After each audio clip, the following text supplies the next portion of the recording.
ওমানে ১৩ ধরনের ভিসা বন্ধ করে দেওয়ার পর থেকে সালতানাত অফ ওমানে তেনাজ্জল হতে পারবেন কি না পারবেন, বা ওমানের ভিতরে থাকা প্রবাসী ভাইরা কি আদৌ আপনাদের ভিসা রিনিউ করতে পারবেন কি না পারবেন, সেটা নিয়ে একটা প্রচুর সন্দেহ বা সংশয় রয়েছে। সবার ভিতরে দ্বিধাদ্বন্দ্ব হয়ে গেছেন, অনেকে বুঝতেছেন না, কনফিউশন হয়ে গেছেন।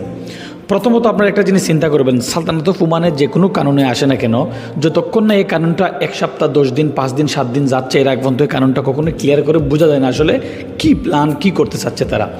ঠিক একই রকম 1 সপ্তাহ আগে আমি ভিডিও তৈরি করেছিলাম, আজকে 1 সপ্তাহ পরে আপনাদেরকে একদম ক্ল্যারিফাই নিয়ে বলতেছি, নিশ্চয়তা বলতেছি, সালতানাত অফ ওমানের ভিতরে যারা আছেন তারা আপনাদের ভিসা লাগাইতে পারবেন, রিনিউ করতে পারবেন, মাজনি নতুন করে আপনারা বাড়ি করতে পারবেন যারা ভিতরে আছেন। এই ভিসাটা, এই 13 ধরনের প্রফেশন তাদের জন্য বন্ধ করা হয়েছে যারা অন্যান্য দেশের মানুষ ওমানে এই প্রফেশন আসতে পারবে না। আগে তো বাংলাদেশিদের জন্য বন্ধ ছিল, এখন প্রত্যেকটা দেশের মানুষের জন্য এই প্রফেশনে ওমানে এন্টার করতে পারবে না আগামী 6 মাসের জন্য।